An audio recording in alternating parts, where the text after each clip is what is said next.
The sky over the high ridges of northern Arizona looked like bruised steel, low and heavy, as if it could fall and crush the world. Snow had been coming down since dawn, not gentle or pretty, but thick and steady, piling up in angry drifts. The wind did not howl, it cut. It slipped through the pine woods like a hidden knife and crept into the isolated basin where Arthur Morgan lived alone. Arthur was 35, broad in the shoulders, strong in the arms, but the kind of strong that came from hard work and hard years, not from pride. He had fought in a war he almost never spoke about. After the war, he had come west and chosen this valley because no one bothered to ride this far into the mountains. He wanted quiet. He wanted distance. He wanted to stop losing people. That morning, he was splitting wood beside his porch. His axe rose and fell with a steady rhythm that matched his breathing. The fire inside needed feeding, the animals needed shelter, and winter did not care if a man was tired. He had just driven the axe into another log when he heard it. A crunch. Not the clean snap of a branch, not the heavy step of an elk. It was softer, uneven, like someone dragging their feet through deep snow. Arthur froze. His grip tightened on the axe handle until his knuckles went white. He turned his head slowly, scanning the blurred tree line beyond the yard. Strangers did not come here by accident. A stranger could be lost, or starving, or wounded. But a stranger could also be bait. Arthur had seen men use women and children as traps in the worst corners of the world. He had learned to trust the fear in his gut. The crunch came again, closer this time. Arthur stepped off the porch, boots sinking into the drift. The wind stung his eyes. He held the axe low, ready, and stared into the white. Then he saw her. A young woman stumbled out of the trees like a ghost that had forgotten how to die. She was impossibly thin, her shoulders hunched as if the cold had weight. Her dress was brown and torn, the cloth stiff with snow. Her long black hair was dusted white and stuck to her cheeks, and her feet were bare. Bare feet in a blizzard. Arthur's chest went tight. No one survived that, not for long. He watched for movement behind her, for shadows in the trees, for the glint of a rifle barrel. But there was nothing. Only falling snow and the sound of her weak steps. She made it into the open yard, and then her legs gave out. She dropped to her knees less than 10 yards from his porch. Her body swayed like she might topple forward into the drift and never rise again. Her hands pressed into the snow as if she was trying to hold herself to the world. Arthur did not move. The axe felt heavier now, not lighter. Every part of him screamed to turn away. He could go inside, bolt the door, and let the storm take her. He had built his life around not getting involved. Getting involved was how you ended up buried. Then she lifted her head. Her eyes met his, dark and wide, and filled with a kind of fear that did not beg for mercy. It begged for one more breath. Her lips were cracked. Her skin was pale and raw from wind. When she spoke, her voice sounded like dry paper. "Please," she whispered, "let me in." Arthur's jaw clenched. He kept his distance, the axe still in his hand. His mind raced through every warning he had ever learned. But she did not reach for a weapon. She did not threaten him. She simply shook with cold so hard her whole body trembled. "I can reward you," she added, teeth chattering so badly the words almost broke apart. Arthur's eyes flicked to her feet again, red and swollen, but not black. Not yet. Frostbite was already creeping in. He knew what happened when it reached the bone. She swallowed, her throat working like it hurt. Then she forced the next words out, like they cost her everything she had left. "Please," she said again, "I will be your wife." The sentence hit Arthur like a punch to the ribs. His mind flashed to another woman, another winter, another life. Sarah, his wife. Gone nearly 8 years. And their little boy, Thomas, who had not even lived long enough to see his second winter. After they died, the world had turned flat and colorless. That was why Arthur came here. That was why he stayed alone. But he could not watch another life vanish into snow. He did not make a speech. He did not argue with himself out loud. He just stepped forward, slow and cautious, eyes still cutting toward the trees. When he reached her, he set the axe down against the porch post and crouched. Up close, she looked even smaller. The bones in her wrists stood out like sticks under her skin. Her breath came in short, thin gasps. Her lashes were frosted with snow. Arthur slid one arm under her knees and the other behind her back and lifted her. She was so light it scared him, like she was made of hollow bones and stubborn will. Her head fell against his shoulder, but she did not fully pass out. Her eyes stayed open, watching him as if she was afraid he might change his mind halfway to the door. Arthur carried her onto the porch and kicked the cabin door open with his boot. Warmth rolled out like a wave. The fire in the hearth was strong, throwing orange light across the room. A pot of beans simmered on the stove, filling the air with a thick, simple smell. It was the smell of survival. Arthur brought her to the wool rug near the fire and lowered her carefully. He grabbed the thickest blanket from his cot, an old one Sarah had made, and wrapped it around her until only her face showed. She shivered so hard the blanket shook with her. Arthur knelt and checked her hands, then her feet, red, chapped, swollen, but still pink under the worst of it. He let out a breath he did not know he was holding. He poured warm water into a tin mug, added a pinch of salt and a small dash of honey from a jar he rarely used. He held it out. "Drink slow," he said, his voice rough, like he was not used to speaking much. Her fingers trembled as she took the mug. She sipped, grimacing at the heat, but she kept drinking. Her eyes never left him, wide and watchful, as if she was still trying to understand what kind of man would open his door. Arthur did not ask her name yet. He did not offer his. Names felt too close, too real, too dangerous. Outside, the storm kept falling like the world wanted to bury everything. Inside, the girl lay by the fire, wrapped in Sarah's blanket, and Arthur Morgan stood over her with a heart he thought had been dead for years. And he knew one thing for sure. Whatever had chased her into his yard, whatever had stripped her to bare feet and left her to freeze, it was not finished with her yet. The snow did not stop when night came. It only grew quieter, as if the storm was listening. Arthur sat at his small table with a bowl of beans and a piece of bread, but he barely tasted any of it. His eyes kept drifting to the girl on the rug by the fire. She slept in short, broken stretches. Every so often her body jerked, like she was running in a dream. Her lips moved without sound. Her hands stayed clenched under the blanket, as if she expected someone to grab her at any moment. Arthur fed the fire and kept his rifle close, not pointed at her, but near enough to reach. He told himself it was simple caution. Out here, caution kept you alive. Still, when he looked at her bare feet, wrapped in cloth he had torn from an old sheet, something in his chest tightened in a way he did not like. Near midnight, she stirred again. Her eyes opened and fixed on the flames, then drifted down to her feet, where he had bandaged them, and set them near a basin of warm water. "You're lucky," Arthur said, his voice low. "They're still pink. Another hour and you would have lost them." She swallowed.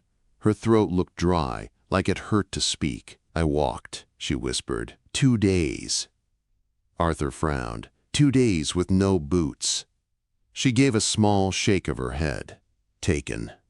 The word was flat, like she had said it too many times. Arthur waited for more, but she did not offer it. She just stared at the fire, eyes wide and tired, as if the flames were the only thing in the world that made sense. "You hungry?" he asked instead. She nodded once, the motion small but sure. Arthur brought her a bowl of beans. She ate slowly, careful, like she had been taught that food was never promised. She did not spill a drop. She did not waste a bite. She held the spoon like it mattered. For a long moment, Arthur watched her eat and tried not to think about how close she had been to dying in his yard. He had buried enough people in his life. He did not want another ghost in this valley.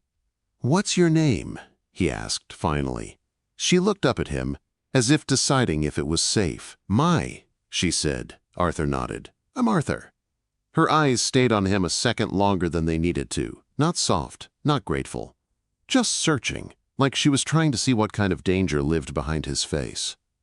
Arthur noticed then that her dress, even torn and filthy, had been made with care. The stitching was neat. The cloth was better than what most camp women wore. She did not look like someone from a railroad camp or a mining town. "You weren't with labor men," Arthur said quietly. Mai's jaw tightened. "No." He leaned back in his chair, his voice steady. "Then why were you out there in the storm?" Mai's spoon paused. Her eyes dropped to the bowl. "I was to be wife," she said. Arthur's stomach went cold. He had heard stories like that, whispered in saloons and trading posts. Girls brought over the ocean, promised to men they had never met, traded like tools. "To who?" he asked. Mai's face hardened. "Old man," she said. "Boss." Arthur held still. "And he threw you out." Mai did not answer right away.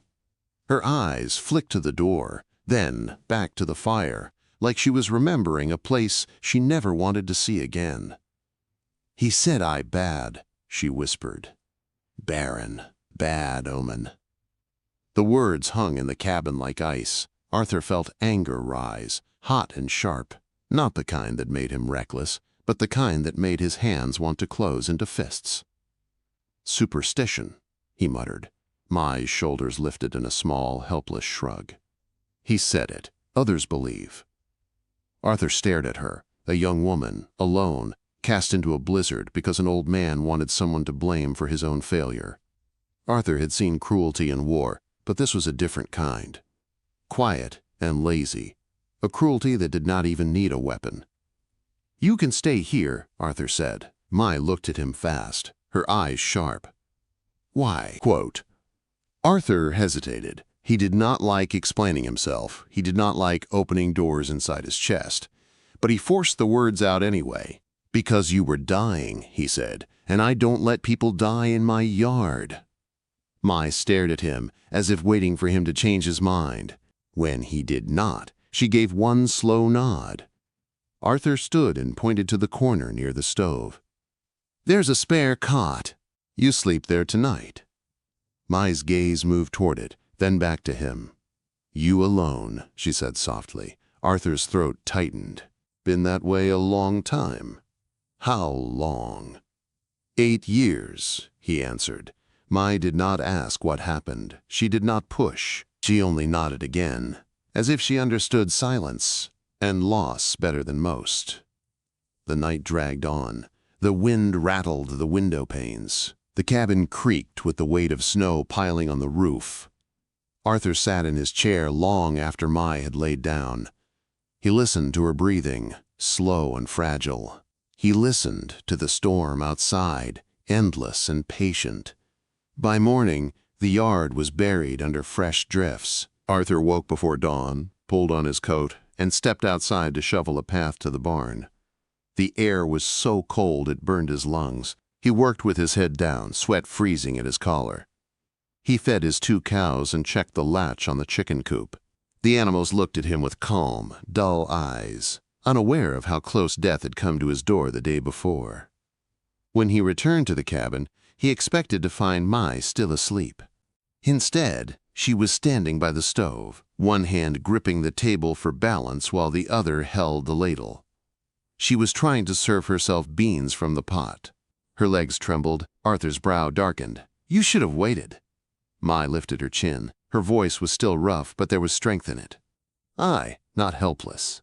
Arthur stared at her. For a moment, he almost argued. Then he saw the way her fingers shook, the way her feet stayed close together like they still hurt. She was trying to prove something, not to him, but to herself. He took the ladle gently from her hand, filled 2 bowls, and set one in front of her. They ate at the table in silence. It was not the same silence from last night. It felt less sharp now, like the cabin had accepted a second heartbeat. After a few minutes, Arthur asked the question that had been turning in his mind since he saw her barefoot in the yard. "Where were you trying to go?" Mai's spoon slowed. She chewed carefully before answering. "Nowhere," she said. Arthur blinked. "Nowhere." Mai looked at him then, eyes steady and empty of pity for herself. "I just walk." Arthur felt a chill run through him that had nothing to do with the weather. "Why?" Mai's voice dropped. "Because I'm not supposed to live." The room went still. The crackle of the fire sounded louder. Arthur stared at her, and for a second he could not find words. He had seen death. He had carried it. He had buried it. But hearing a young woman say she was not supposed to live made something inside him twist. Arthur's jaw tightened. "You don't strike me as someone who gives up." A flicker crossed Mai's face, something like pain mixed with pride. "I did not want die," she admitted, "but I accept." Arthur set his spoon down. His voice came out slower, firmer. "You can stay here," he said again, "as long as you need." Mai studied him like she was measuring the truth of his bones. The wind pushed snow against the window. The cabin held its breath. Finally, she nodded once. "Okay." Arthur looked away first, because he did not want her to see the way those two small words hit him. "Okay." Like she was stepping out of the storm and into a new life, not because it was easy, but because she was choosing it. And Arthur Morgan, who had spent 8 years building walls around his grief, realized something that scared him more than any blizzard. He had already let her in, not just through his door, through the part of him that had been sealed shut since Sarah and Thomas were gone. The days after the storm did not feel like normal days. They felt borrowed, like the mountains had decided to pause and watch what would happen inside Arthur's cabin. Mai healed slow, but she did not sit still. The first time Arthur found her standing at the table cutting potatoes, her hands were shaking from weakness, but her eyes were steady. She worked like someone who had learned long ago that waiting for help could get you killed. "You should rest," Arthur said. Mai did not stop cutting. "Rest is for safe people," she replied. Arthur did not like how true that sounded. That afternoon, Mai asked for a knife. Arthur hesitated, then handed her his small utility blade.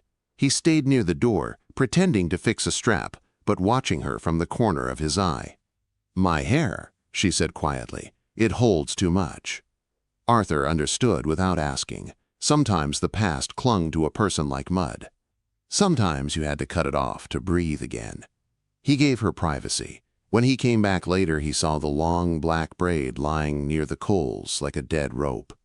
Mai's hair now fell to her shoulders. Her face looked different. Not softer, just clearer, like she had taken one small thing back from a world that kept taking from her. The next morning, Arthur placed a bar of lye soap, a comb, and a pair of thick, worn wool socks on the table. He said nothing. He just set them down and went to the stove. Mai stared at the items for a long time. Then she looked at him. "Thank you," she said. It was the first time she had said those words. They did not sound small. They sounded heavy, like she did not waste them. As the worst of the blizzard passed, the cabin fell into a new rhythm. Arthur chopped wood. Mai swept the floor and warmed water. Arthur hauled buckets. Mai peeled vegetables. She moved slow, still limping, but she kept moving. The silence between them changed. It stopped feeling sharp and started feeling like a shared space. One evening, as stew simmered on the stove, Mai spoke while staring into the fire. "It was not me," she said. Arthur looked up. "What?" Mai's jaw tightened. "The old man. He said I barren." He lied. She swallowed hard. "He old, much older than my father. He could not make baby." So he blamed me. Arthur felt anger burn in his chest. He had no love for the world outside his valley, but hearing that made him want to ride straight down the mountain and put his fist through a man's face. "And they believed him," Arthur said. Mai nodded once. "They always believe the man with money." Arthur stood and went to the shelf, not trusting himself to sit still.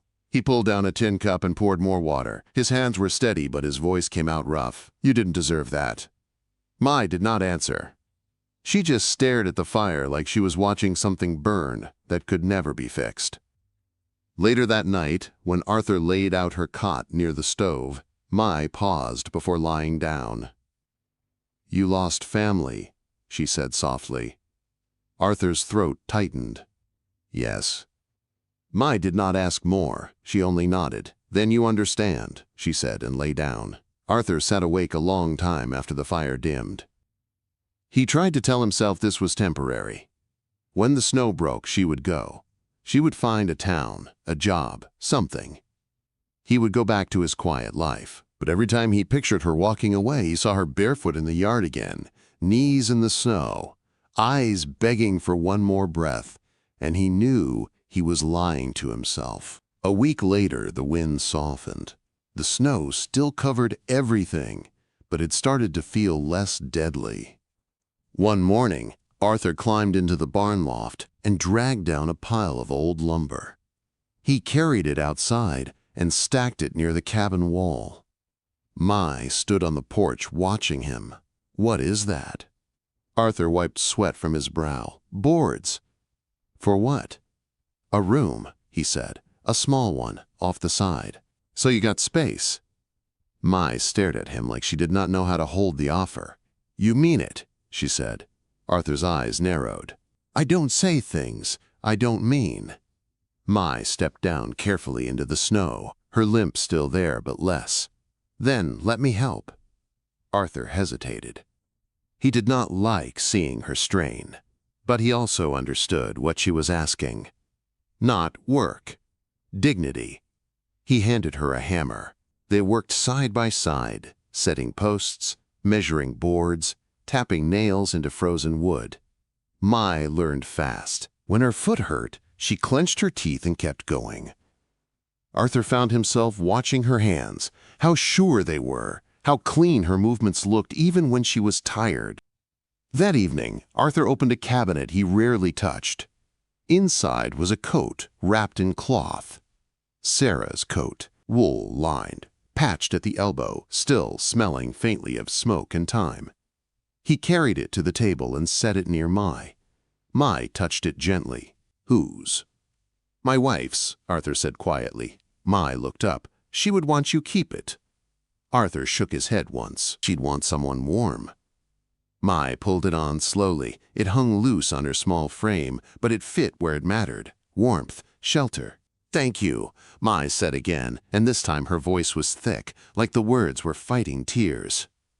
The next day, Arthur suggested they check the traps near the tree line. Mai hesitated when she looked outside, but she pulled Sarah's coat tighter and stepped onto the porch. Arthur handed her a pair of old boots, too big, but better than bare feet. He stuffed rags into the toes and tied them tight. They walked through the snow in steady silence, the crunch under their boots loud in the empty world. The trees stood black and tall, watching. The air smelled like pine and cold stone. At the trapline, Arthur showed her how to reset a snare. Mai's hands moved careful, steady. She did not flinch at the sight of blood when they found a rabbit. She only bowed her head for a second like she was giving respect, then helped Arthur dress it. On the walk back, Arthur spoke without looking at her. "That thing you said the first day." Mai's steps slowed. "What thing?" "When you begged to stay," he said. "When you said you'd be my wife." Mai did not answer right away. The snow fell lightly around them, soft and quiet. Arthur could hear his own breathing. Finally, Mai spoke. "At first," she said, "it was to live. I would say anything to not die." Arthur nodded once, his jaw tight. He expected that. He deserved that. "But now," Mai continued, and her voice changed, softer but stronger at the same time. "Now I wonder." Arthur stopped walking. He turned to look at her. Mai met his gaze without fear. "You are not like him," she said. "You did not touch me. You did not buy me. You did not throw me away. You opened door when you did not have to." Arthur swallowed hard. He did not know what to do with those words. They felt like a hand reaching into a place he had kept locked for years. Back at the cabin, they ate supper in silence. But it was not empty silence. It was full of things neither of them knew how to say yet. Later, when the fire burned low, Arthur sat at the table repairing a harness strap. Mai combed her short hair near the hearth. The cabin smelled of stew and smoke and warm wool. It smelled like life. Arthur looked up and said her name, not as a question, but as if he wanted to learn it again. Mai. Mai turned her head. Her eyes held his for a long second. Then she stood and walked toward him. She did not rush. She did not beg. She moved like she was choosing something. Mai leaned down and kissed him. It was not wild. It was not fast. It was steady and quiet. Like the first warm day after a brutal winter. Arthur's hand rose to her waist as if his body remembered how to hold someone before his mind could catch up. When she pulled back, Mai's voice was calm. "I am not leaving," she said. Arthur stared at her like he could not trust the world to be kind. Then he nodded, slow. "Good," he whispered. Mai rested her forehead against his for a moment, and Arthur closed his eyes. That was when the sound came. A faint crunch outside, far off, like a bootstep in fresh snow. Arthur's eyes snapped open. His whole body went still. Mai pulled back and looked at him, confused. Arthur turned his head toward the window. The fire popped once, loud in the sudden quiet. Then he heard it again. Not an animal, not the wind. A careful step, followed by another, moving toward the cabin like someone already knew where the door was. Arthur stood so fast his chair scraped the floor. He reached for his rifle on the wall. Mai's face went pale. "Arthur," she whispered, "who was that?" Arthur did not answer. He held up one hand for silence, his eyes locked on the frosted window. Outside, in the falling snow, a shadow passed close enough to block the weak moonlight. And then came a hard knock on the cabin door. The knock hit the cabin door like a fist to the chest. Arthur stood with his rifle in his hands, shoulders tight, eyes fixed on the wood as if he could see through it. Mai had gone still near the hearth, her face pale, her breath caught like she was back in the snow again. Arthur moved to the side of the door, not in front of it. He lifted the rifle higher and spoke in a low voice. "Who is it?" A man answered from outside. "Open up. We're freezing." Arthur did not move. He heard a second set of boots shifting in the snow. 2 men, maybe more. The storm had softened, but the cold still had teeth. He did not care. He had learned long ago that mercy could get a man killed. "Say your name," Arthur demanded. The voice outside turned hard. "Eli Granger, foreman for Mr. Caldwell." Mai made a small sound, like a breath turning into fear. Arthur felt her fear without looking at her. It slid under his ribs and lit something sharp inside him. Arthur kept his rifle steady. "Go back where you came from." There was a short laugh outside. "We're not leaving without the girl," she ran. "She's property." Mai's hand flew to her mouth. Her eyes locked onto Arthur's back like she was trying to hold him upright. Arthur's voice did not rise. It dropped. "She's not property." A pause followed. Then boots crunched closer to the door. "Open it," the man said, "or we break it." Arthur pulled the door open fast, keeping his body behind it. The cold rushed in. 2 men stood on the porch. The first was thick through the middle, beard iced with snow, eyes mean and tired. The second was younger, holding a shotgun loose but ready, his gaze sliding past Arthur into the cabin. The older one smiled when he saw the fire. "There she is." Mai stepped back from the hearth like it burned. Her fingers clenched the edge of Sarah's coat. Her lips trembled, but she stayed standing. Arthur lifted the rifle until the barrel pointed at the older man's chest. "Step off my porch." Eli Granger's smile thinned. "You don't know what you're doing, rancher. Caldwell paid good money for her. He wants her back." Mai's voice came out small but clear. "He threw me out." Eli shrugged like it meant nothing. He changed his mind. Arthur felt his hands tighten around the rifle. He left her to die. He doesn't get to change his mind. The younger man shifted, eyes sharp. "This ain't your fight." Arthur stared at him. "It is now." Eli's face hardened. "You're one man in a hole in the mountains. Caldwell has men. You keep her, you'll be dead before spring." Arthur took one slow step forward. The porch boards creaked under his boots. "You take one step toward her," he said, "and you won't see spring either."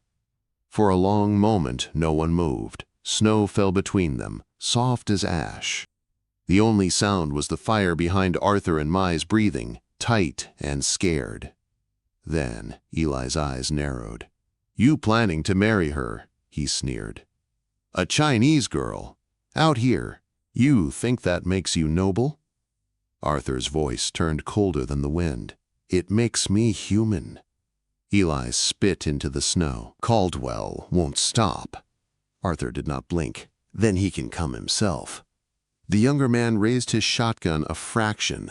Arthur's rifle moved with him, steady as iron. The young man's eyes flicked to Arthur's face, and something there made him hesitate.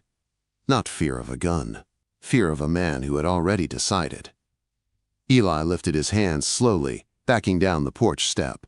"Fine," he said. "Keep her for now, but you'll pay for it." Arthur watched them retreat into the white. He did not lower the rifle until their shapes vanished beyond the trees. When the last crunch of boots faded, the cabin felt too quiet. Mai's knees buckled and she grabbed the chair to stay up. Arthur crossed the room and set the rifle down. He did not touch her right away. He could see her fighting not to shake, fighting not to fall apart. He understood that fight. "They found me," she whispered. "I told you. Trouble follows." Arthur stepped closer. "Trouble found you," he said. "That's different." Mai looked up at him, eyes wet, but strong. "They will come back." Arthur nodded once. "Yes." Quote. Mai's face twisted with fear. "Then I must go." Arthur's chest tightened. "No, you will die because of me," she said, voice breaking. Arthur shook his head slowly. "I was already dead," he answered. "I just didn't know it until you walked into my yard and made me feel something again." Mai stared at him like she did not know where to put that kind of truth. Arthur reached out then, careful, and took her hands. They were still rough from cold and work. "You're not going out there alone," he said. "Not again." Mai's voice fell to a whisper. "What do we do?" Arthur held her hands tighter. "We stop running." The next days were tense. Arthur doubled his traps near the tree line and set fresh snares where a man would step without seeing. He kept his rifle close and his eyes sharper than the winter air. Mai did not hide. She worked beside him, carrying kindling, stacking boards, helping finish the small room he promised her. Her limp was still there, but her spirit was not broken. One late afternoon, Arthur saw movement near the trap line. Not an animal, a man. Arthur moved through the trees like a shadow, rifle up, breath silent. Eli Granger stepped into the clearing with the younger man behind him. They moved fast, thinking Arthur would be inside. They did not see the thin wire snare at ankle height until it snapped tight around Eli's leg and yanked him hard into the snow. He hit the ground with a curse, scrambling for his pistol. Arthur stepped out from behind a pine and aimed the rifle at Eli's hands. "Don't." The younger man froze, shotgun half raised. Arthur's voice was steady. "Drop it!" Eli glared, rage flashing in his eyes, but he dropped the pistol into the snow. The younger man lowered his shotgun and let it fall, too. Arthur walked closer, never lowering the rifle. "Tell Caldwell," he said, "if he sends men again, they won't all walk back down this mountain." Eli's face went pale, not from cold, but from finally understanding he was not dealing with a scared rancher. He was dealing with a man who had survived war and loss and had nothing left to fear. Arthur cut the snare loose and stepped back. "Go." Quote. They left fast, stumbling through the drifts, not looking back. When Arthur returned to the cabin, Mai stood in the doorway, waiting. She had heard the distant shouting. Her eyes searched his face, checking if he was whole. Arthur set the rifle down inside and let out a long breath. "It's done for now," he said. Mai's shoulders sagged, relief hitting her like a wave. She stepped forward and pressed her forehead to his chest. Arthur wrapped his arms around her and held her like he could keep the whole world away if he just held tight enough. That night, the wind softened again. The fire burned steady. Mai sat at the table and watched Arthur mend a strap with quiet hands. After a long silence, she spoke. "I do not want to be someone you hide," she said. "I want to belong." "Truly." Arthur looked at her, the lamplight catching the tired lines on his face. "You already do." Mai swallowed. "Then say it." Arthur stood and walked around the table. He stopped in front of her, hands rough and gentle at the same time. "My," he said, using her name like a promise. "Will you be my wife?" Quote. Mai's eyes filled, but her voice was steady. "Yes," she said, "I choose you." Winter slowly loosened its grip. The snow sank into dirty piles. The air began to smell like wet earth and pine sap. One morning in early spring, Arthur and Mai walked to an old stump where travelers sometimes left messages. Resting there was a small carved wooden bird, smooth and careful, like someone had shaped it with love. Mai picked it up with shaking hands. Her breath caught. "My brother," she whispered. "He worked the railroad. This is his mark. It means he knows I live." Arthur watched her clutch that small bird like it was a heartbeat brought back from the dead. He did not rush her. He just stood close, steady as the mountains. Weeks later, when the cabin room was finished and the trails were passable, a traveling preacher passed through the valley on his way to a mining camp. Arthur offered him food and shelter for a night. In return, under the same roof where Mai had once begged to live, the preacher married them with a simple blessing and a warm smile. Arthur did not need a crowd. Mai did not need fancy clothes. They only needed the truth between them. On a quiet morning after that, Mai took Arthur's hand and placed it gently against her belly. Arthur froze when he felt the faint movement beneath his palm. His eyes filled before he could stop it. Mai looked up at him. "This time," she said softly, "no one can throw me away." Arthur pulled her into his arms, holding her as if he was building a home around her with nothing but his body and his will. "No one will," he promised. And in that northern Arizona valley, where a man once lived like he was the last person on earth, a new life began, not with wealth or power, but with one door opened during a storm.